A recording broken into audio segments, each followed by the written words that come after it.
Bueno, faltan varias personas en comparación con antes, pero bueno, voy a entender que son las personas que van a acudir, así que sobre todo por la hora, pues vamos a empezar a ello, si os parece. Bueno, lo primero de todo, soy Pablo Romero, soy estudiante de Sociología y Ciencias Políticas y voy a tratar de ser el moderador de la mesa de hoy. Las labores de un moderador, pues yo creo que son un poco hablar poco y aprender mucho, ¿no? De las personas que están aquí en esta mesa. En primer lugar, como no, como siempre ocurre en este tipo de ponencias, agradecer a la Asociación Andaluza de Sociología, pues por brindar estos espacios sí, de intercomunicación y entre profesores, alumnos y también pues entre personas de Granada y de Sevilla, que yo creo que es algo tanto bastante útil como bastante productivo. Por otro lado, pues al público que hay aquí hoy, que sí es verdad que es un poco más reducido que antes, pero bueno, seguro que todas las personas que estáis aquí vais a poder sacar algo de provecho de esta conversación. Y por último, pues para los y las ponentes que están aquí con nosotros, muchas gracias por acudir. Voy a hacer una pequeña introducción de cada uno de ellos y de ellas. En primer lugar, tengo aquí a mi izquierda a Mercedes Camarero, profesora de la Pablo de la Vide y vicepresidenta de la Asociación Andaluza de Sociología, también directora del Departamento de Sociología. Y tal y como estábamos hablando antes aquí, 10 minutitos antes de empezar, pues temas relacionados a su investigación, sociología de la familia, de los valores, del riesgo y también temas relacionados con jóvenes andaluces. Por otro lado, Patricia García Espín, doctora en Ciencias Políticas por la UAB, durante muchos años técnica del CSIC e investigadora postdoctoral en la UPO, profesora de Sociología Política en la UGR. Sus estudios centrados en participación política no electoral y en desigualdades sociales que afectan a esa implicación sociopolítica. En tercer lugar, a mi derecha, José Manuel Echavarren, vicedecano de Calidad y Coordinación Docente de la UPO, pero doctor en Sociología por la Universidad Pública de Navarra. Si hacemos un poco de histórico, ha estado trabajando en la Universidad Autónoma de Barcelona, en el CENTRA y también destacar en la Universidad de York. Y respecto a las líneas de investigación, pues destacamos los aspectos relativos al medio ambiente. Cuarto lugar, Alejandro Romero Reche, coordinador del grado en Sociología en la UGR, también profesor de teoría sociológica contemporánea y por otro lado de análisis electoral, y investiga teorías sobre conspirativas y sobre el humor. Y por último, pero no menos importante, Rafael Martínez Martín, director del Departamento de Sociología aquí en casa, en la UGR, doctor de Ciencias Políticas y Sociología también por la UGR. Y pues en las líneas de investigación destacamos la sociología del trabajo, el bienestar social e indicadores sociales. Para empezar, pues le voy a dar la palabra a la primera de las ponentes que he nombrado, que es a Mercedes Camarero. Así que cuando quieras. Pues muchas gracias, Pablo. Estoy encantada de estar aquí con todos vosotros y vosotras. Y bueno, me impresiona un poco venir a una de estas grandes universidades y grandes facultades o primeras facultades, ¿no? Como la Facultad de Sociología de Granada. Mm, yo venía a una mesa sobre los estudios de sociología y digo, bueno, pues yo les voy a contar algo sobre los estudios, sobre... Había estado viendo algunos borradores de la mesa y en unos ponía, dice, algunos profes buenos. Y digo, bueno, teniendo aquí al lado todos estos profes buenos eh, con los que comparto la mesa, y digo, pues yo no sé qué voy a decir. Y digo, pues yo les voy a contar algo, pero yo no sé si voy a estar a la altura porque yo no sé si sé algo. Imagínense que he llegado a Granada a las 3:30 de la tarde y tenía hambre y me he comprado un sándwich de estos de mustio y también una botella de agua porque como tenía que venir a hablar y era de Fombella el agua. Entonces, pues no sé muy bien hasta qué punto. Digo, bueno, voy a seguir. Seguí un poco con el plan que nos pasasteis sobre las preguntas que había hecho el estudiantado. Y bueno, encontré algo así como cómo transmitir la pasión, el amor a la disciplina y tal. Digo, bueno, igual me salgo yo por aquí. Y, y bueno, venía a contaros un poco la historia de una obsesión y la historia de mi obsesión. Y la historia es una historia, porque se empieza cuando era pequeña, ¿no? Y allí en aquellos años, hace unas cuantas décadas ya, pues el mundo era muy distinto y España era muy distinta. Y como nos ha contado Lola, bueno, pues menos mal que solo ha contado lo de las maletas en la vaca, pero yo empecé a mirar y miraba y, y eso es lo que creo que tenemos que hacer, ¿no? Los que nos dedicamos a la sociología, mirar, ver, conocer, leer, estudiar constantemente. Y a veces decimos que estudiamos y a veces decimos que trabajamos. Y qué veía yo en aquel, bueno, pues en aquellos años en una pequeña ciudad industrial había industrias y había unas tiendas que eran los economatos laborales. Ahí donde ¿saben? No había supermercados ni cosas de estas. Y había economatos laborales en los que pues, a los trabajadores de las empresas les daban, tenían un carné e iban al economato. Y fíjense, en aquellos economatos, que eran como los supermercados de hoy, que vendían aceite a granel y cosas por el estilo, pues había unas cajas, y había unas cajas registradoras donde iban tecleando cada uno de los precios de los productos que uno... Entonces, bueno, allí pasábamos horas en las colas mientras las cajeras tecleaban todos los precios de los productos. Y yo ya me dedicaba a mirar qué productos tenían en el carro las personas que estaban en la cola.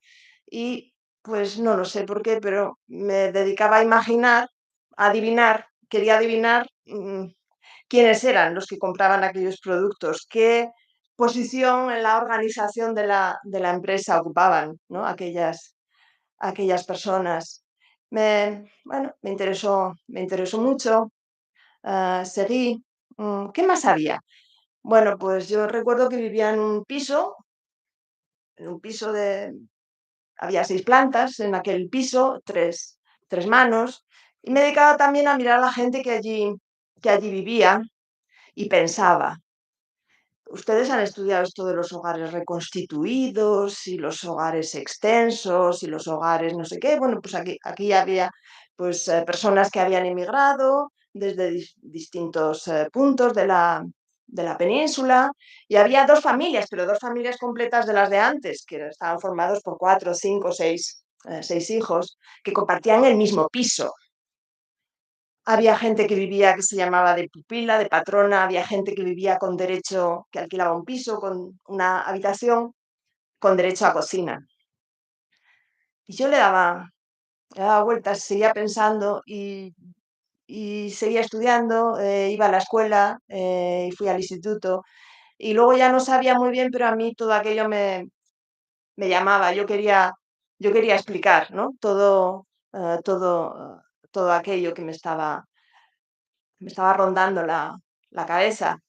Pero fui a estudiar y dije, pues sí, yo creo que voy a estudiar sociología porque esta es la historia de una vocación y empecé a leer, y empecé a comprender y empecé los conceptos. Si se fijan, en la mesa anterior no hemos hecho más que citar libros, citar autores, citar autoras, citar personas, porque eso es lo que nos nutre a nosotros. Nosotros nos hacemos preguntas y estos libros, y esto que leemos, y esto que estudiamos, y esto que trabajamos, que ya les digo, no se distingue si estamos estudiando o estamos trabajando. ¿Qué estamos haciendo?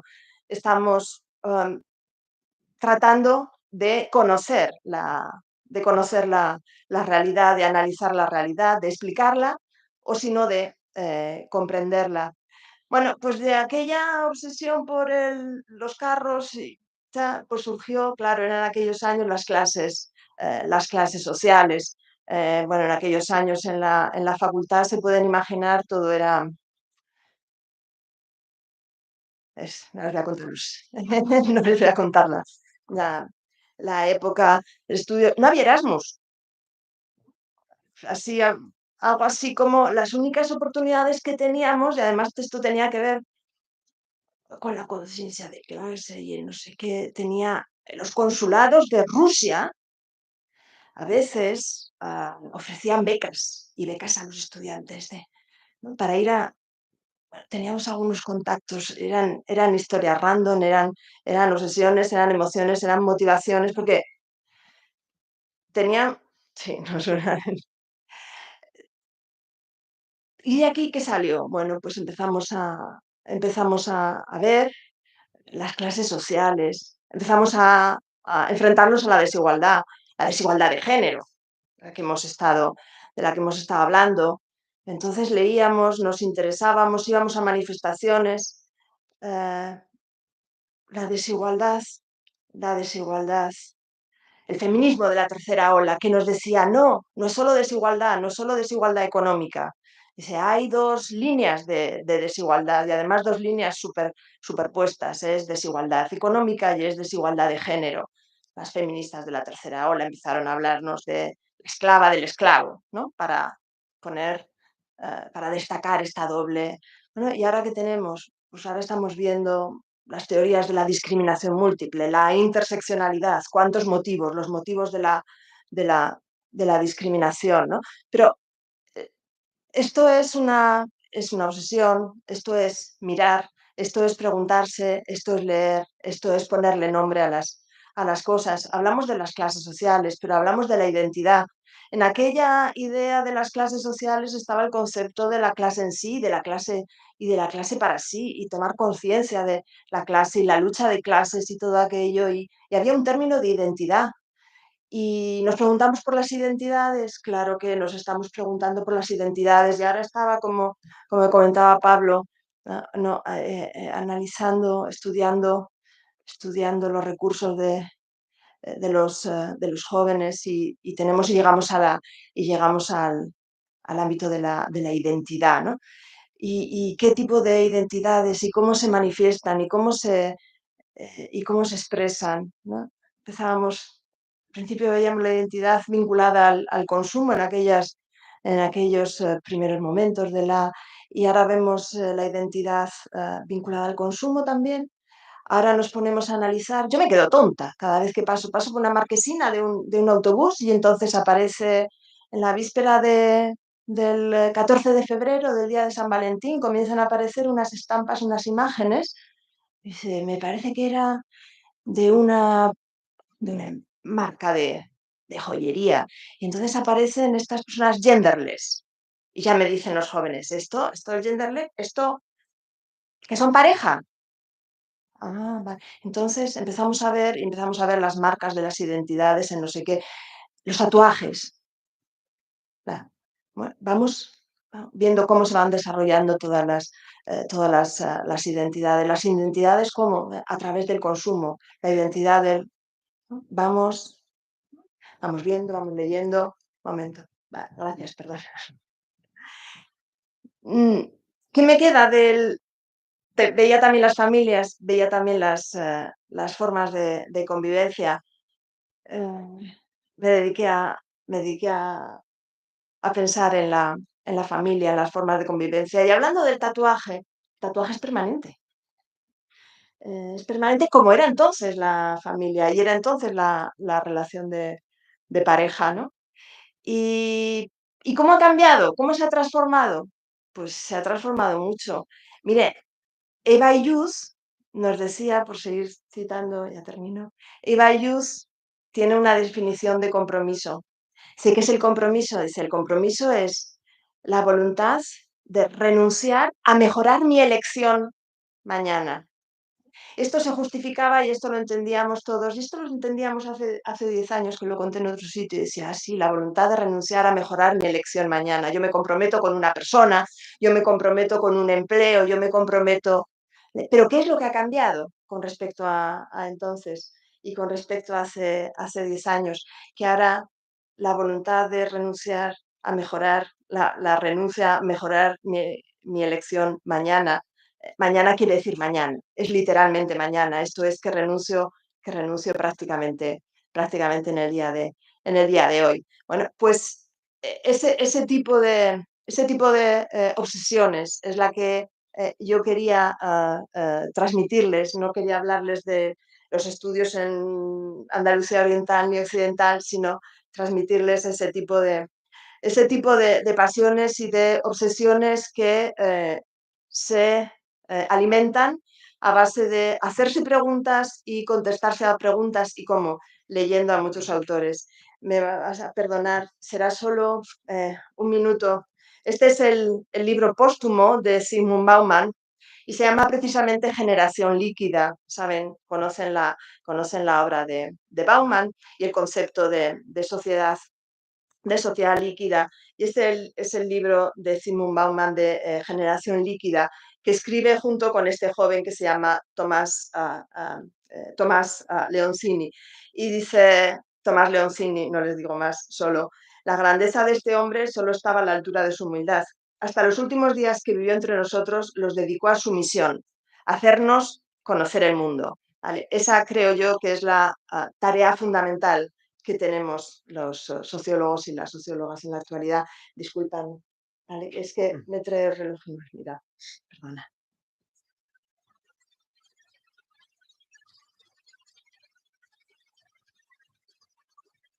No te preocupes, muchas gracias, bastante interesante. Pues ahora damos paso a Patricia García Espín, así que cuando quieras. Hola, ¿se escucha bien? Bueno, pues buenas tardes a todos y a todas. Yo soy Patricia García Espín, llevo un par de años aquí en la Universidad de Granada, aunque anteriormente estuve en la Universidad Pablo de Olavide y creo que algunas personas que hay por aquí las reconozco, aunque llevamos mascarilla, entonces no estoy completamente segura. Pero bueno, es un placer en cualquier caso. Bueno, pues parece ser que la charla de hoy va un poco de obsesiones, de pasiones, etcétera. Entonces, bueno, pues yo quería trasladaros algunas de mis pasiones, pero también otras obsesiones actuales. Tirando un poco de algunas de las preguntas que nos hacíais, venían del alumnado, yo cogí dos que me interesan particularmente ahora. La primera es cómo enseñar la pasión por la investigación y la segunda, cómo enseñar a investigar. No es nada fácil. Pero a mí me obsesiona particularmente esto, ¿no? En los últimos años he dado clases, sobre todo en cuarto curso de sociología. La gente llega bastante cansada, con mucha tarea, y eso se nota. Pero bueno, supongo que la última oportunidad, pues para trasladar efectivamente esa pasión por la investigación a toda la gente que la tenemos, que somos muchos y muchas. Y bueno, pues también un reto desde el punto de vista de la docencia, o al menos un reto para mí. Y quería contaros un poco por qué. Bueno, primero de todo, y esto es más para los docentes que están aquí, pero creo que los alumnos y alumnas también tenéis que ser conscientes, pues las profesoras muchas veces no tenemos la oportunidad ni siquiera de reflexionar sobre nuestra práctica docente. Esto es una desgracia, porque a veces pasamos varios años, sobre todo al inicio de nuestra carrera docente, donde no tenemos tiempo para reflexionar sobre cómo dar clase. Sobrevivimos dando clase. Entonces, es un placer cuando por fin nos iniciamos en ciertos procesos de estabilización y resulta que por fin tenemos la oportunidad de pensar sobre cómo dar clases, cómo trasladar nuestra pasión investigadora a nuestros alumnos y alumnas. Pero eso cuesta trabajo. Entonces, esa es un poco la obsesión que yo tengo en este momento, donde por fin ya estoy un poco más tranquila. Entonces, le doy muchas vueltas a cómo puedo mejorar un poco mi práctica docente. Entonces, estoy en ese proceso, así que os agradezco aún más que me hayáis invitado porque me sirve un poco para compartir pues esas obsesiones y también algunas frustraciones que vengo acarreando desde hace un tiempo, ¿no? Bueno, cuando yo pienso en esto de cómo enseñar a investigar, que es realmente lo que más me gusta del mundo, pues me lo planteo a través de, o me lo he venido planteando a través de dos metáforas. Son muy feas, no sé si son apropiadas ni siquiera. Quizás en otro momento encuentre otras mejores, pero son las que hay, ¿vale? Pues son las metáforas del destape y de la liberación. ¿Y de dónde viene esto? Bueno, pues seguro que habéis escuchado hablar de lo del destape, ¿verdad? ¿No? Por favor, decidme que sí. Bueno, pues todo es la historia esta de los años 80, de repente en la tele y también en el cine, pues empiezan a surgir un montón de pelis y también programas televisivos, horrorosos todos, en los que pues empiezan a aparecer muchas señoras muy sexualizadas y pues en desnudo, básicamente, o enseñando partes del cuerpo de manera, pues podéis imaginar, absolutamente sexualizada, objetivada, etcétera, ¿no? Y esto además se plantea en los años 80 como una suerte de liberación para la mujer. Seguro que la mayoría de vosotros y vosotras conocéis que todo esto lo hemos sometido a una crítica del feminismo muy importante. Y yo tengo un PowerPoint que no he puesto, pero bueno. Hay un libro que a mí me gusta mucho sobre este tema, de Marta Sanz, que se llama Daniela Astor y la caja negra, que va justo sobre esta cuestión. Es una crítica a ese destape de los años 80.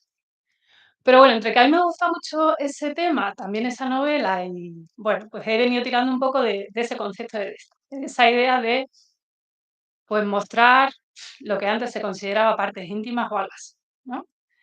Y también la parte de liberación, pues porque hay algo en mostrar lo íntimo, pues que a mí, por lo menos en términos de docencia, me resulta liberador, ¿vale? O sea, compartir ciertas intimidades en clase, intimidades relacionadas con la investigación, pues me resulta liberador, ¿no? De liberación cognitiva, como decía Bellucci, ¿no?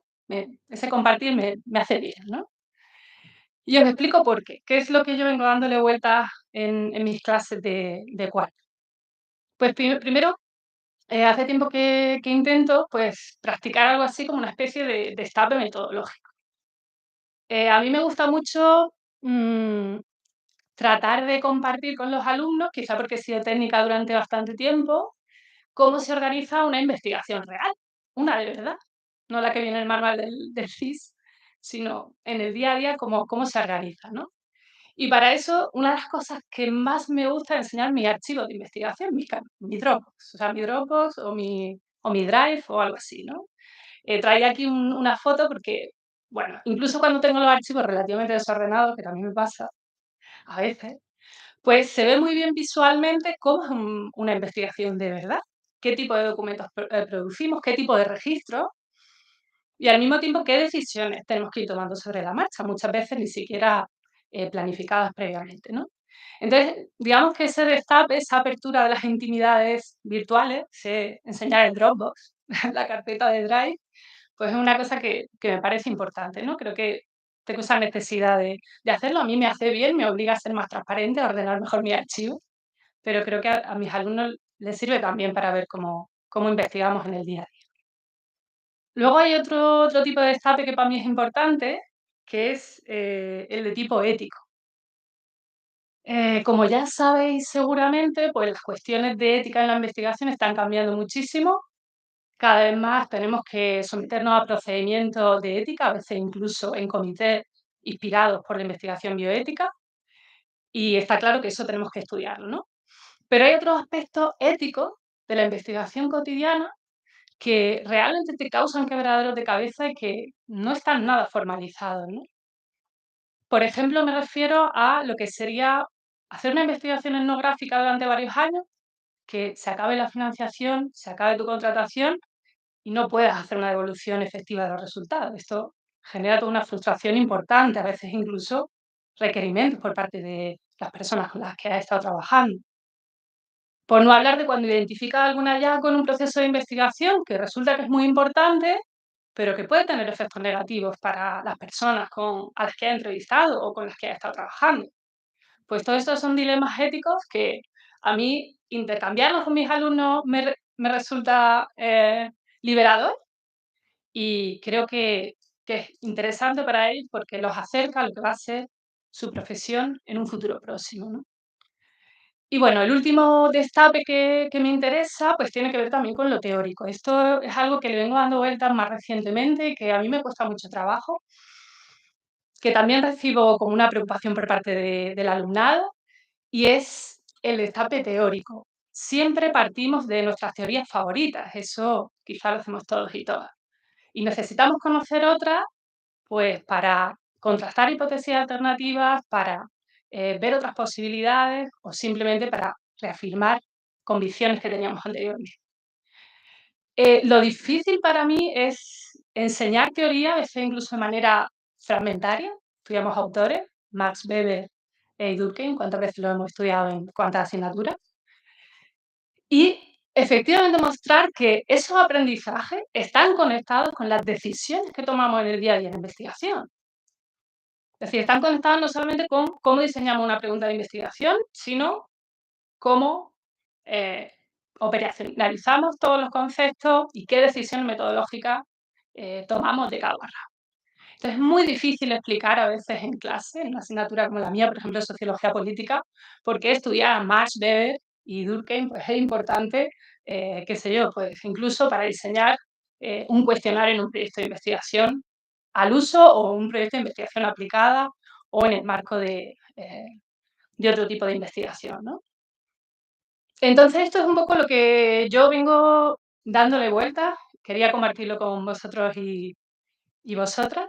Y bueno, pues estas obsesiones son en las que ando yo en este momento.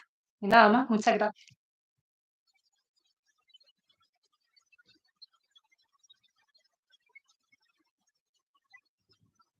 Pues muchas gracias, la verdad que obsesiones bastante reales y bastante interesantes. En tercer lugar, pues simplemente dar la palabra al profesor José Manuel Echavarri. Gracias por la invitación, a Lola y a toda la Asociación Andaluza de Sociología y a todos y todas que estáis aquí. Comentaban antes, yo no entendía, llegué un poco tarde también, que había una audiencia cautiva y los que quedáis sois la audiencia libre, ¿no? Entonces, pues bienvenidos seáis. Yo no voy a contar mucho de obsesión, quizás sea lo mejor. Pero bueno, hablar un par de cosillas, ¿no? Em, bueno, mi tema de expertise, mi área de expertise es el medio ambiente, sociología ambiental, ¿no? En conexión un poco con lo que preguntaba antes Guille, ¿no? De hasta qué punto, cómo podríamos hacer para filtrar la sociología a la sociedad en general. También es cierto, ya lo hemos visto y lo sabéis todos y todas, ¿no? Que estamos rodeados de símbolos, ¿no? Estamos rodeados de manifestaciones sociológicas y con el ojo sociológico las podemos decodificar, ¿no? Símbolos de poder. Por la sociología, en el fondo, tratamos muchos aspectos, pero en principio el poder debería ser transversal a prácticamente todos los estudios, ¿no? Entonces, claro, ahora mismo es una obviedad, ¿no? Pero estamos en una tarima de los que somos importantes, tenemos nombre los que somos importantes, los demás no. Nos tenéis que mirar a nosotros, no tenéis ninguna otra posibilidad. Símbolos, ¿no? Cargados obviamente, de contenido sociológico. Pero sentado ahí estaba pensando, aquí hay un símbolo que igual no estamos todos tan familiarizados, pero es muy normal ver, en el caso de Granada, ¿no? El águila bicéfala. El otro día hablábamos en clase precisamente de animales en la heráldica. Recordad que lo mío es sociología ambiental, animales, ¿no? Entonces, si pensáis en animales en escudos heráldicos, y aquí vemos el águila, claro, podríamos pensar en países, no es tan normal, países que tengan el águila, quitando México, países que tengan el águila en el escudo heráldico. ¿Os suena? Albania, guay, no lo sabía, ¿sí? Serbia, muy bien. No, pero encajan. Por ahora bien. Ya tengo explicación para eso. Rusia, vale. España, por ejemplo. Claro. Todos estos, y algunos más que se os pueden ocurrir, pero no voy a seguir preguntando por si acaso de repente sale alguno que no sepa explicar. Todos estos tienen un pasado imperial. España fue un imperio, la Rusia de los zares se consideraba heredera del Imperio Bizantino y Serbia y Albania me caen muy bien porque están también dentro del Imperio Bizantino. La mayoría, bastante mayoría que tienen símbolos con el águila representan al imperio. ¿Esta idea del imperio de dónde viene? En el mundo mediterráneo europeo, del Imperio Romano, ¿no? Vale. ¿Por qué tenemos entonces águilas en los países que tienen un pasado imperial? Porque lo tenían los romanos. ¿Por qué lo tenían los romanos? Porque lo tenían en sus estandartes.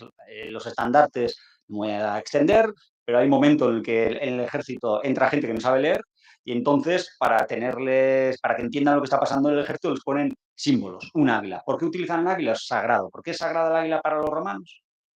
Porque es el símbolo de Júpiter. Júpiter o Zeus. ¿Por qué es el símbolo de Júpiter? Porque Júpiter vive en los cielos y necesita un animal que vuele, que vaya del cielo a la tierra. Entonces el águila y los países que tienen el símbolo del águila, lo que están hablando de un hombre, Zeus, padre de los dioses, Y es un símbolo, aunque podemos pensar que no es un símbolo netamente masculino, que implica una situación de dominio sobre el mundo de las mujeres, que es Gea, diosa de la tierra, cuyo símbolo es la serpiente. ¿Países que tengan heráldica con serpiente? ¿Cero? Entonces, incluso en esta pequeña tontería, la sociología ambiental y otras sociologías nos enseñan a ver dónde están los puntos de poder, ¿no? Y bueno, esto es para comentar otra cosa, ¿no? Que también, mira, yo una cosa que suelo hacer en clase desde el año pasado es pasar lista, pero que no, sí, vamos a decir, por morbo estadístico, para ver si eso tiene correlación con la nota. Y también voy viendo cómo cae la asistencia. ¿Y cuándo cae la asistencia? El primer gran bache de la asistencia es el segundo día de clase, porque el primero vas a ver al profesor cómo me pone la nota y tal. Ya no voy el segundo día. Ahí ya hay un gran bache. Y el segundo gran bache, por lo menos en Sevilla y por lo menos en las 2 catas, los 2 años que llevo haciendo esto, es cuando empieza a llover. Entonces, la semana pasada llovió y entonces perdí un 20% de la asistencia en la clase.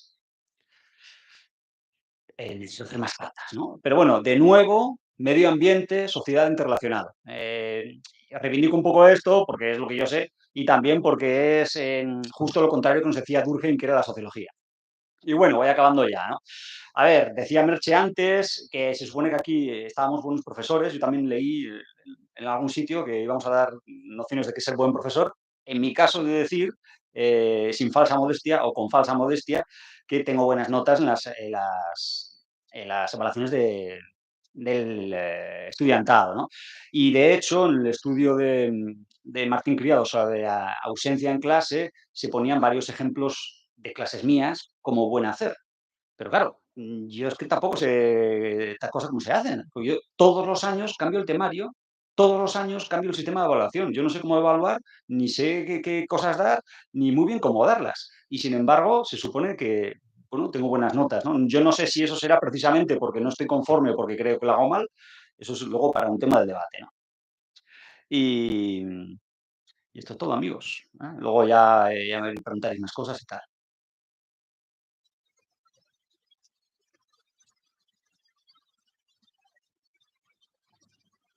Muchas gracias, José Manuel.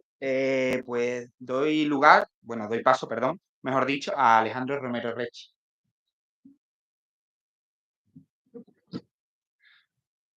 No sé cuánto me tengo que acercar. Hace falta que sí, no, igual sí.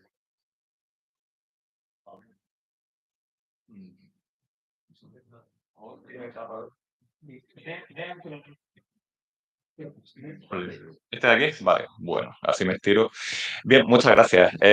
Yo tengo una explicación de por qué dejaron llamarle a esta mesa redonda a algunos profes buenos. Fue cuando me metieron a mí. El título no se aplica, porque básicamente soy un profesor demoníaco. Y bueno, lo que voy a contar hoy es fundamentalmente cosas que hago mal. Enlazando con algunas de las preocupaciones de la profesora García Espín, que creo que nos ha explicado muy bien los dilemas y las dificultades que enfrenta alguien que debe enseñar metodología, yo voy a hablar de teoría sociológica, porque tengo la sensación de que hay demasiada gente todavía en la sala. Entonces, a ver si consigo echar un 20% o algo más, ¿no? Como la lluvia. A ver si puedo más que la lluvia. Vale, sobre teoría sociológica, ¿por qué? Hay una percepción extendida, por lo menos en Granada, de que el grado en sociología es un grado demasiado teórico, ¿no? Normalmente cuando revisamos el plan de estudios nos planteamos pues, cómo podemos, se ven cabecillas así asintiendo, ¿no? Sí, cómo podemos reforzar la formación metodológica, ¿no? Que es al final las competencias que para quien va a trabajar en sociología se van a pedir fuera, ¿no? Mencionaba la profesora García Espín, he trabajado como técnico, ¿no? Y claro, desde el punto de vista de las competencias que necesitas para ese tipo de ocupaciones, lo bueno es que tenga una buena, ¿no? La mejor posible formación metodológica. Y nosotros con la teoría todo el rato dando la brasa. Entonces, voy quizá para... Es peligroso decir no extenderme demasiado porque entonces lo voy a hacer. Pero bueno, para intentar centrar la intervención voy a referirme a dos comentarios que escuché de dos estudiantes, por los que siento el máximo aprecio personal y profesional, pero que dijeron dos cosas que me alarmaron muchísimo, ¿no? Pues son dos comentarios que he escuchado en dos momentos distintos del tiempo. Uno fue después de un examen, una revisión de notas de una asignatura teórica, las cuales hace años que no hago preguntas de reproducción de epígrafes. Es decir, no pregunto ya cuéntame tal teoría de no sé quién o cuéntame tal cosa, sino aplica esto a tal problema. Porque me parece que el sentido que tiene la teoría es precisamente eso, cómo la usamos para ver. Es decir, no memorizamos apuntes de Max Weber y Durkheim y compañía sencillamente por tener ese fetichismo de la erudición y poder contar cosas que no interesan a nadie más que a nosotros. Se supone que nos sirven para ver la realidad. Y bueno, un estudiante que fundamentalmente había hecho esto, ¿no? Había en estas preguntas que debía aplicar las teorías, lo que hacía era contarme mal que bien las teorías. Y claro, yo había avisado en clase, si únicamente me contáis la teoría, podéis aspirar como máximo a la mitad de la puntuación de esa pregunta, porque yo lo que quiero es la aplicación, eso es lo que me interesa, ¿no? Y bueno, comentando sus resultados, él me decía, yo es que soy muy teórico. Quería decir con muy teórico, a mí lo que se me da bien es memorizar contenidos y reproducirlos en el examen. Me resultaba terriblemente preocupante que la idea que tenemos de teoría sea eso, es decir, teoría, eso, como una erudición vacía, una memorización de algo que metes en tu cabeza durante un tiempo, ¿no? Para responder un examen y que después, pues, hacer lo posible por volcar, ¿no? Para que no quede ni una palabra perdida dentro de tu cerebro, porque eso ya no te sirve para nada. Eso me parece preocupante. El otro comentario que a mí me alarmó, que escuché en otra ocasión, fue en una cena a la que nos invitaron, una promoción que se graduaba. Había una estudiante que comentaba, ¿no? Hablando sobre las perspectivas profesionales que se abrían en su horizonte, decía, claro, es que en una entrevista de trabajo, ¿yo qué digo? ¿Te cuento a Weber? Es decir, de nuevo esta idea, ¿no? ¿Para qué me sirve Weber? ¿Para qué me sirve toda esta gente? Y de nuevo, claro, es que por supuesto que en una entrevista de trabajo no interesa Weber. Es decir, la teoría sociológica, lo que nosotros aportamos, se entiende, es una mirada, una perspectiva que no pueden aportar otras personas. Y esa perspectiva se enriquece con toda esa teoría que leemos y que pensamos, porque si no la pensamos no sirve para nada. Es decir, si es sencillamente quedarte con la definición de poder de Weber, por ejemplo, sin pensar cómo se aplica eso a la realidad que tú conoces, pues claro, tiene sentido que lo olvides y que pienses que no te ha servido para nada y que toda la carrera ha sido teoría y más teoría.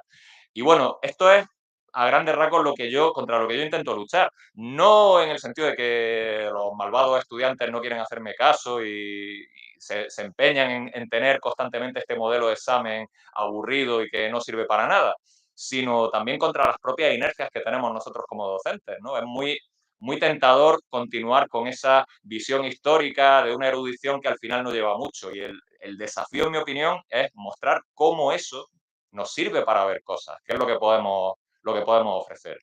En- Enlazando con una inquietud que ha salido en las preguntas de los estudiantes que nos enviaron para plantear nuestras intervenciones hoy, se hablaba también de la inteligencia artificial, ¿no? Y cómo eso afecta a la docencia y las cosas que se hacen.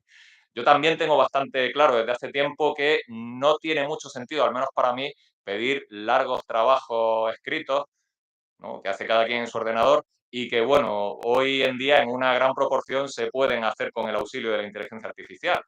¿Cuál es el problema fundamental que tiene eso? En mi opinión, que exacerba un problema que teníamos ya antes. Y es que se vea por lo que sirve la teoría sociológica. Niklas Luhmann, ¿se acuerda alguien de Luhmann? Que lo hayáis visto. Es un autor que disfruto especialmente explicando porque la gente lo odia. Es decir, produce una versión, es decir, en lugar, no, alguien como Bauman, que resulta muy simpático, ¿no? Como abuelete oracular de las redes sociales, que dice cosas que nos reconfortan a menudo, Luhmann es todo lo contrario, ¿no? Y entonces, a medida que lo vas explicando, ves cómo se va irritando el estudiantado, ¿no? La sociología no sirve para intervenir, la sociología no puede predecir nada, la sociedad no está hecha de personas, ves cómo el escándalo y la irritación crece. Bueno, me parece que Luhmann explica bastante bien o nos sirve bastante bien para comprender cómo estamos funcionando, no solo a nivel del sistema educativo y cómo están exacerbando ese funcionamiento estas herramientas. La inteligencia artificial permite que tú presentes un trabajo que no ha pasado por tu cabeza siquiera. Es decir, cuando la gente se pregunta, ¿cómo eso que dice Luhmann, qué sentido tiene eso de que la comunicación comunica comunicación? Y que las personas no formamos parte de la sociedad, que es un sistema de ¿eso qué demonios quiere decir? Pues quiere decir que somos como portadores de la comunicación, somos el soporte biológico de carne de un sistema de comunicación en el que nosotros ni pinchamos ni cortamos. Es decir, aquí lo que cuenta es producir un trabajo que ya te lo hace la máquina por su cuenta, obtener una nota, que aparece un expediente y es fantástico porque no ha tenido que pasar nada por el interior de tu cabeza. Está bien, ¿no? Bueno, ese, en mi opinión, es el desafío que tenemos. Y bueno, ese desafío es decir, claro, insisto, lo estamos haciendo mal, yo lo estoy haciendo mal, intento mejorar, hago lo que puedo. Aún así, hay una parte, ¿no?, de vocación demoníaca que me pide, hazlo mal, hazle sufrir, ¿no? Y es difícil luchar contra ese ángel maligno que uno tiene dentro, pero aún así se intenta hacer lo mejor posible. Y bueno, la cosa se complica porque puedes hacer, es decir, buscando no implicar a las personas y que piensen, que participen, que hablen, puedes hacer una triple pirueta con salto mortal y caer de pie y miras al público y ves, pues, o personas que te miran con una expresión de profundo interés u otras que están rezando a San Guasa, así devotamente. Entonces, bueno, decía también Luhmann que la inmensa mayoría de las cosas que hacemos para intentar intervenir o cambiar cosas en la sociedad son como la danza de la lluvia, ¿no? Hacer qué haces, pero en realidad no cambia absolutamente nada. Aún así, no sé, creo que de vez en cuando tiene sentido, ¿no? De vez en cuando toca, como decía que el bailar con el demonio a la luz de la luna. Y eso es lo que hacemos. Muchas gracias.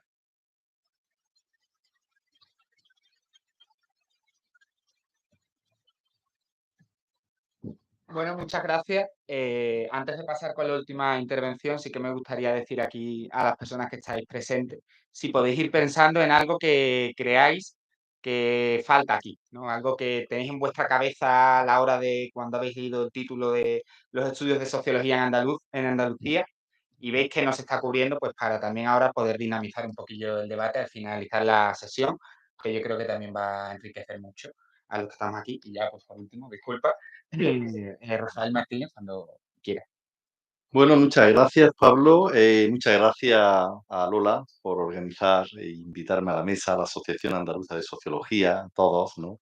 Bienvenidos, bienvenida a Granada, ¿no? Es totalmente reconfortante contar con presencia de otros estudiantes de otro grado en sociología, como es la UPO de Sevilla.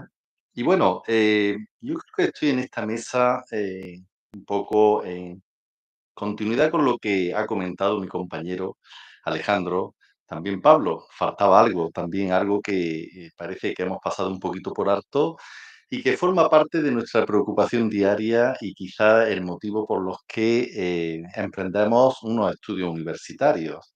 Y me estoy refiriendo a qué salidas profesionales ofrece el grado en sociología, dónde nos vemos abocados los que cursamos unos estudios de sociología partiendo de la primera idea muy conocida de esa pregunta de dónde se aplican, para qué sirve, el desconocimiento social que existe también por parte de los empleadores. Y bueno, quizás ahí es donde he basado yo parte de mi especialidad en investigación, porque bueno, en el momento que se inauguraron estos estudios en la Universidad de Granada, diríamos, yo formé parte de un equipo de investigación que analizamos lo que fue las trayectorias o ámbitos, se denomina así el libro, que está publicado en la propia UGR y en la biblioteca hay muchísimos ejemplares, pero analizamos los ámbitos académicos y profesionales de los egresados del grado de sociología. Pero nuestro punto de vista de análisis no fue teorizar sobre en qué podíamos o dónde podemos trabajar, desarrollar nuestra profesión, qué itinerarios formativos podemos elegir una vez que hemos terminado la formación, ¿no?, del grado, sino que lo basamos precisamente en la experiencia de los que ya habían terminado sus estudios, habían transcurrido 1, 2 o 3 años y ya habían tenido la oportunidad de enfrentarse al mercado laboral. ¿Qué había ocurrido con estas profesiones? Bueno, el estudio que se basó en las dos, diríamos, salidas que habían, bueno, las dos titulaciones fundamentales que había en aquel momento, principales de esta facultad, que era, pues, sociología, ¿no?, y política, ambas especialidades. Bueno, con esto voy a intentar dar unas conclusiones muy, muy breves, ¿no?, y muy concretas también de lo que pienso, ¿no?, acerca de los estudios que estáis cursando, que hemos cursado los demás. Llegó el debate, mucho más profundo, un debate que arranca del siglo XVII, no es nuevo, ¿no? que hemos comentado aquí un poquito, la teoría, demasiado teoría, poco práctica, dónde está la aplicabilidad de lo que hemos estudiado, dónde lo podemos aplicar realmente. Sé que nos sentimos muchas veces muy perdidos sobre este aspecto, pero aparece de buena primera la necesidad de homogeneizar los estudios con el modelo europeo. Aparece el Plan Bolonia, ese tan conocido, que implanta los grados, que el posgrado como un máster, y que el eje central es la profesionalización, la aplicabilidad de los estudios precisamente de sociología y del resto de grados. Queremos que haya salidas profesionales, se cambian conceptos y aparece de competencia, todo es medible, evaluable, donde podemos aplicar nuestros estudios. Y a partir de aquí, de nuevo, nos encontramos mil teorías. Y yo me vi un poco a la práctica, a mi reflexión, ¿no? Después de analizarlo. Y bueno, yo cuando a veces entro por un ayuntamiento, no tiene que ser muy grande, y miro a mi alrededor y veo área de igualdad de mujer, veo otra puerta y veo área de consumo, atención a los consumidores, que hacen campañas, que promueven iniciativas, información. Sigo adelante y veo un área de servicios sociales, que sé que bueno, está muy intervenido por otras administraciones, pero ahí está. Otra área de juventud. Sigo mirando y veo un área de cultura, de deportes. Y sigo mirando y veo un área de promoción de empleo. Y mi pregunta es, ¿la sociología tiene cabida aquí, en estas áreas? Evidentemente que sí. Y la siguiente pregunta que nos hacemos, ¿y cómo que no aparece ahí un letrero de un sociólogo o socióloga que debe de estar ahí dentro de ese gabinete informando, gestionando, porque nuestras competencias son muy, muy adecuadas para todos esos ámbitos? Y aquí es donde yo pongo el acento. Si nos dan la oportunidad no de especializarnos en la carrera, que sabemos que no nos especializamos, ni en el posgrado, un poquito más. Nos especializamos en el puesto de trabajo. Necesitamos la oportunidad de adaptarnos, una oportunidad laboral que nos permita esa especialización que además me consta de que batimos récord en especializarnos en muy poquito tiempo. A partir de ahí, efectivamente, tendríamos un puesto de trabajo en muchísimas y múltiples áreas. Y en este sentido, lo que aludo es a la falta de institucionalización de la sociología, como le ocurre a otros muchos, diríamos, grados y ciencias. En este caso, institucionalización me refiero a que no hay una ley, o como si ocurre en otras profesiones, donde si yo veo trabajadora o trabajador social, efectivamente tiene un puesto asignado para en ese sitio, sin lugar a duda. Psicólogo, psicóloga, también. Y así podríamos nombrar múltiples, o arquitectos, arquitectas, es decir, múltiples profesiones que están institucionalizadas. A la sociología le falta ese pequeño impulso, que hay que ganarlo, y es que por ley tengamos un ámbito profesional, que estoy seguro que lo llevaríamos bien, porque lo que nos encontramos es múltiples ámbitos que tenemos que ganarnos con la confianza, con el esfuerzo, con la oportunidad de especializarnos. Eso sí, os lo aseguro, somos capaces, y una vez que tenemos la oportunidad en tiempo récord, nos adaptamos a múltiples ámbitos, diríamos, de esas salidas profesionales. Y después de realizar múltiples estudios también del grado de sociología y de otros, hay una variable que es muy, muy importante en vuestra salida profesional, y es la nota media en la carrera. ¿Por qué es tan importante? Alguien pensaría, bueno, a lo mejor hay personas, estudiantes muy eficientes, muy eficaces, aunque no tienen tan buena nota, ¿no? Pues bien, todos los estudios que hemos realizado, hay una correlación positiva entre su situación profesional, cuando es buena, y la nota, es decir, a mejor calificación, mejor situación. Quizás responde a algo en lo que yo creo que cada vez es más visible en nuestro contexto, que es que el acceso a las primeras oportunidades profesionales los tenemos a través de becas, a través de ese modelo de acceso, donde efectivamente la nota media juega un papel fundamental. Probablemente las primeras oportunidades laborales las encontramos a través de la nota media. Por eso es tan importante para los estudiantes. Y bueno, y la importancia que muchos autores han descrito, especialistas en el acceso al empleo, de acceder a un mercado interno de trabajo, como Pior y otros teóricos, es decir, la posibilidad de salir del externo y entrar, poner un pie en algún sitio, lo que supone de mejora de información privilegiada, de redes sociales mucho más potentes y de aprendizaje y diríamos, oportunidad de especialización, diríamos, se ha convertido en la principal vía de acceso al empleo de titulaciones como la nuestra, el grado en sociología, donde la sensación que nos da es que sabemos de todo y no sabemos de nada, de que la sociedad no nos conoce realmente y los empleadores tampoco. Entonces tenemos todavía ese reto por, diríamos, abarcar. Y bueno, un poco también en alusión, vale, voy a hacer ya cierro, porque cuando hemos hablado de teoría, hemos hablado de los ámbitos donde, ¿qué aporta la sociología o qué he visto yo que somos capaces de aportar en otros ámbitos donde competimos con otros profesionales?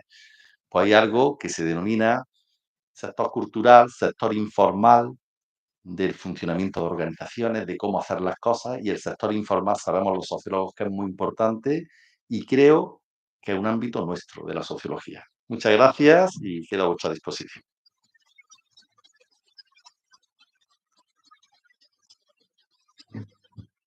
Bueno, muchas gracias a todos y todas las ponentes que nos habéis acompañado hoy. Ahora abrimos un pequeño turno de preguntas que espero que alguna tengáis. No sé si quizá como moderador debería hacerlo, pero sí que me han surgido algunos apuntes que yo creo que sí que pueden fomentar un principio de debate. Y es que a la hora de haber recogido la información con los compañeros y con las compañeras y al escucharos hoy aquí, me da la sensación de que hay como una especie de barrera entre, digamos, problemas a la hora de enseñar, que es lo que hemos hablado aquí, y después, por otro lado, problemas a la hora de recibir la enseñanza. Por ejemplo, has comentado, me ha resultado muy curioso, lo del tema del WhatsApp. Hoy quizá, a lo mejor aquí es buen momento para que alguien también diga, oye, pues mira, yo uso el WhatsApp en clase, pues porque me pasa esto con las clases. Ese feedback yo creo que es lo bonito de este tipo de experiencia. Entonces yo no sé si alguien tiene algún tipo de pregunta. Ese corner nunca falla. Mira, espérate que te lleva micro. Se oye de todos modos. De todos modos, Se oye, bastante. se te oía bien, ¿eh? Me va a perdonar el compañero que tiene a tu izquierda, que no me acuerdo su nombre, pero la pregunta va para él, a usted. ¿Cómo se institucionaliza la sociología a través de personas como nosotros que todavía no hemos llegado a la profesionalización? Gracias. Bien. Bueno, yo creo que es un reto que todavía tenemos que afrontar. Se supone que con el apoyo de todos, desde las universidades, pasando por los colegios profesionales, con la implantación, cuantos más profesionales vayan surgiendo y seamos capaces de ir, diríamos, adentrándonos en diferentes instituciones, pues ser capaces de que a través de la legislación se reconozca nuestra presencia en diferentes ámbitos profesionales, es decir, que haya una ley que diga que ahí tiene que haber un sociólogo en ese campo. A partir de ahí habríamos ganado, igual que ocurre en psicología, en otros muchos campos y en otras titulaciones, a partir de ahí habríamos ganado un terreno institucional fundamental que nos haría mucho más fácil lo que sería dejar constancia a la sociedad y a los empleadores de nuestra utilidad, aplicabilidad, transferencia y de nuestros ámbitos profesionales. Podemos pensar que, por ejemplo, en contextos como Francia, el ámbito de los recursos humanos, está claro, lo gestionan los sociólogos. Es un campo que ganaron, institucionalizaron ellos, y en nuestro contexto es la psicología, ¿no? Es social la que ocupa el ámbito de recursos humanos, ese ámbito social tan importante y que llegaron antes que nosotros y lo ocuparon. Entonces, debemos de ser conscientes de que hemos llegado un poco tarde, hay otras profesiones con mucha más tradición y que ahora tenemos ese reto de conseguir que legislativamente tengamos un espacio profesional. Y para que haya una ley que nos establezca, quizá antes tenemos que demostrarlo e implantarnos. Ese es el reto. Gracias. ¿Alguna otra pregunta? Mira por allí. Uy, mira.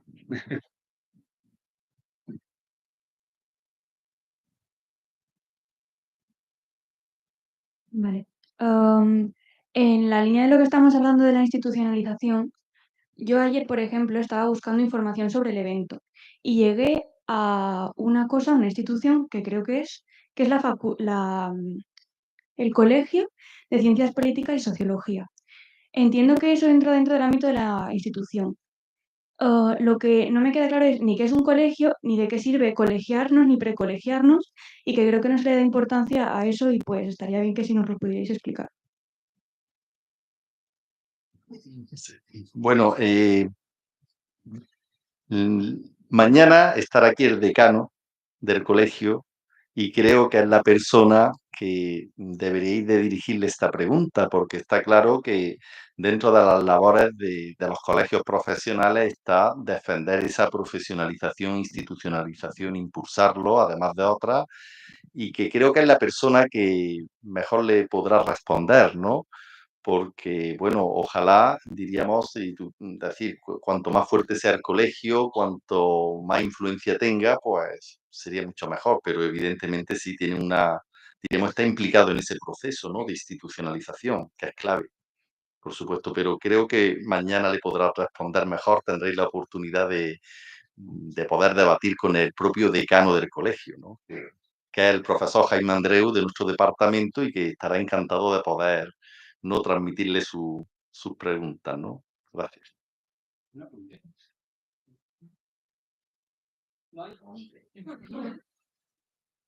Va a llegar el Bueno, el micro para mí. Vale, un apunte. Al hablar de la institucionalización de lo que es la sociología, se habla de que hay profesiones como el periodismo, por ejemplo, que está muy ligada a la democracia. Pero bueno, no hay dictadura que no tenga facultad de periodismo. Ni todas las dictaduras tienen periodistas, todas tienen trabajadores sociales, todas tienen médicos, pero en cuanto llega una dictadura sale la sociología.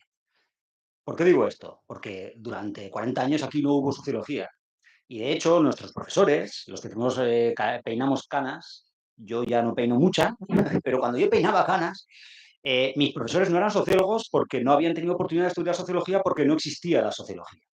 Y esto nos ayuda a pensar un poco en por qué estamos tardando tanto en la institucionalización de la sociología. Es porque las primeras personas que pensaron que era la sociología no eran sociólogos de formación. Y también os invito a pensar en la riqueza que tenemos en sociología. Es un aspecto positivo en los departamentos de sociología que tenemos un número razonable de sociólogos en los departamentos de sociología.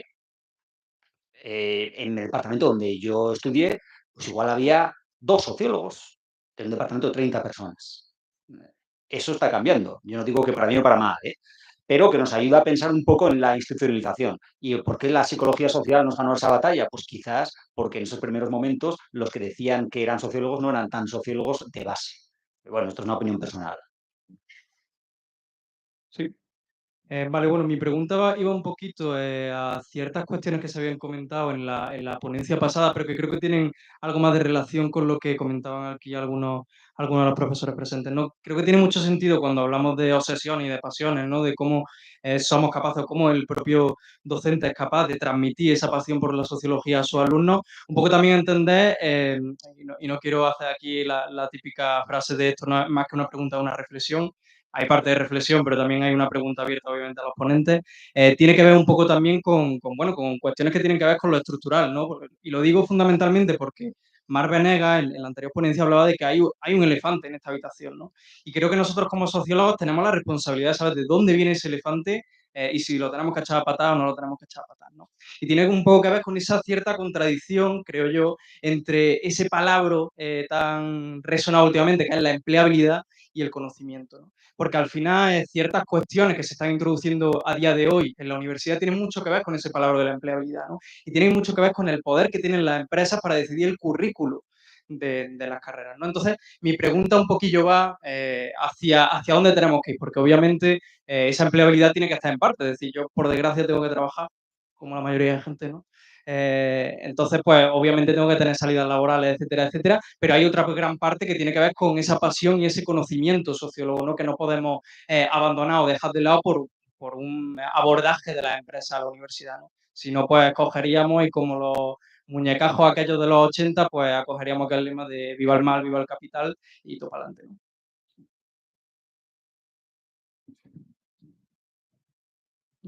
No sé si alguien se siente interpelado a la pregunta para... Un poco, Sí, lo sé, lo sé. Vale. bueno, sí, bueno, la empleabilidad, sabéis que es la probabilidad de acceder a un empleo, es como se define, y tenemos que ser muy valientes, tenéis que ser muy valientes y tener mucha seguridad de que efectivamente somos muy útiles. Y como decía, si nos dan la oportunidad de especializarnos, un sociólogo o socióloga cuando acaba el grado, si tiene la oportunidad de trabajar 6 meses en un departamento muy variopinto de diferentes ámbitos, estoy seguro que en 6 meses se especializa y la especialización, ¿sabéis lo que es? Eso que se denomina hacernos imprescindibles. Es decir, nos convertimos en imprescindibles para el empleador y ahí es donde empezamos a garantizar el trabajo y continuar con la especialización. Si logramos esa especialización equivale a hacernos imprescindibles, es decir, creamos espacio profesional. Eso es lo que entiendo. Gracias. Bueno, por este lado también...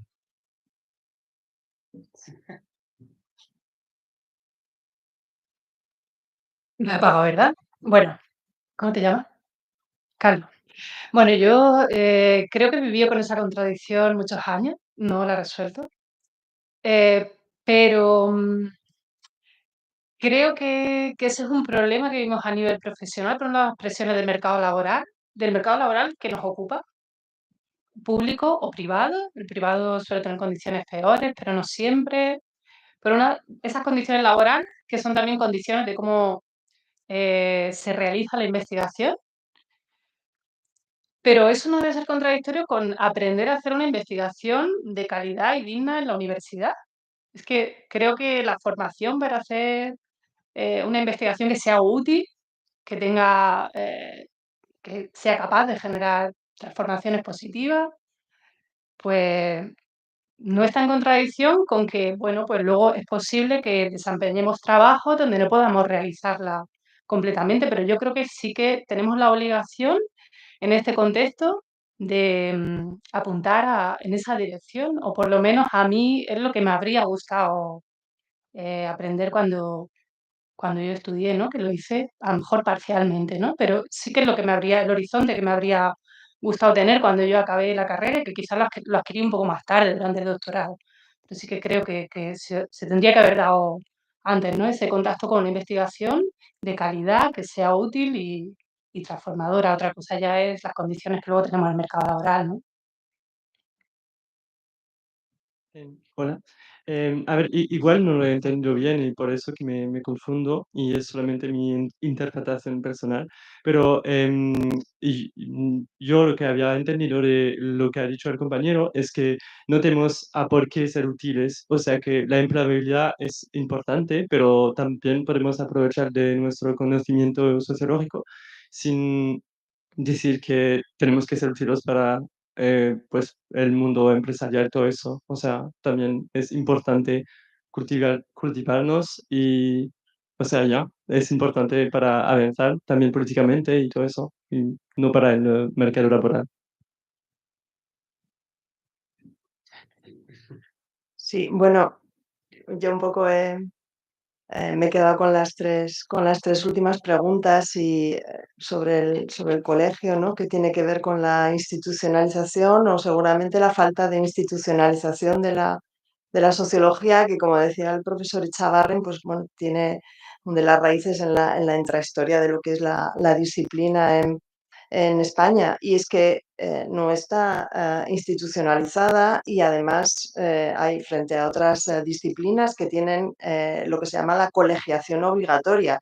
Entre otras cosas porque pueden tener responsabilidades penales quienes construyen puentes, quienes hacen no sé qué, o los abogados y algunas otras disciplinas que tienen una colegiación obligatoria y donde tienen unas competencias y unos puestos incluso en la administración, ¿no? Y nosotros estamos otra vez haciendo de sociólogos y sociólogas porque estamos al albur de qué se nos ocurre y que, como decía también Rafael, ¿no?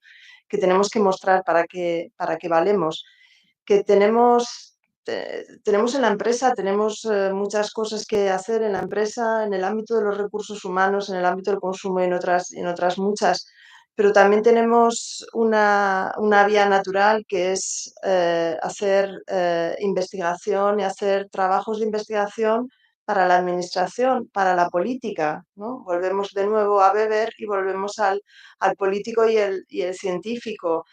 O sea, decir cómo es la sociedad, qué le pasa, diagnosticar los problemas y poner en... Entonces, bueno, tenemos mucho que hacer y mucho que mostrar. Pasamos por un ayuntamiento, por una diputación o por una consejería y vamos viendo las diferentes áreas. Son todas áreas. Las áreas políticas son áreas para la intervención.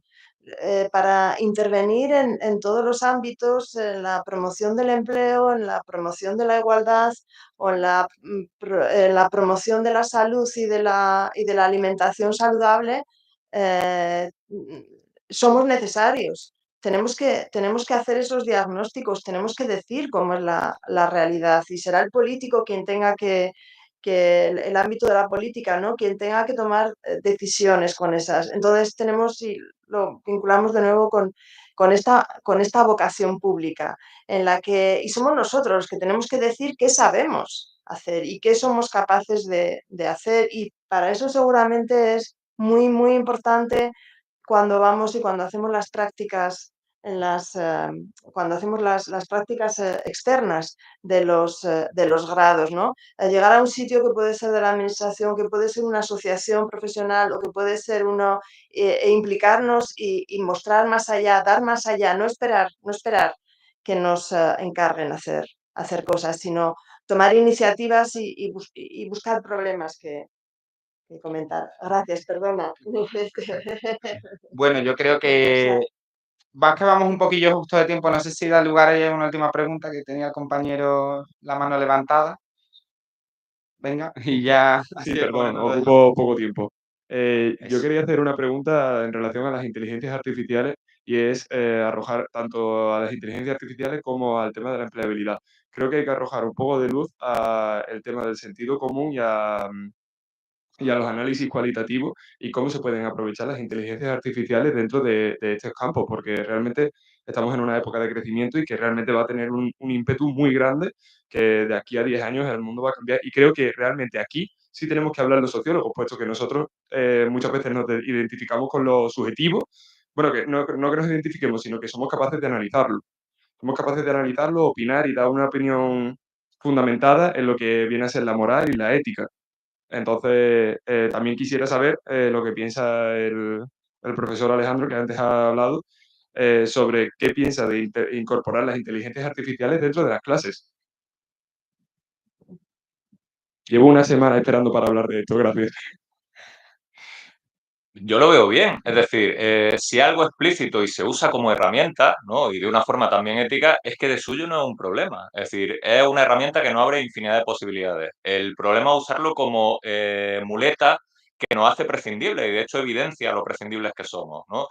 Poniendo de nuevo el ejemplo de la teoría, tú puedes perfectamente montar un marco teórico preguntándole, ¿no?, a ChatGPT, lo que fuere, ¿no? Generas tu marco teórico con sus pequeños fallos o grandes fallos que a veces tiene lo que fuere, pero ya tienes tu marco teórico. Claro, esto muchas veces cuela porque no hacemos normalmente bien los marcos teóricos sin inteligencia artificial, ¿no? Como señalaba la profesora García Espín, un marco teórico bien hecho es un marco teórico para tu investigación, un marco teórico que te define, que te condiciona, digamos que te encauza absolutamente todo lo que viene después.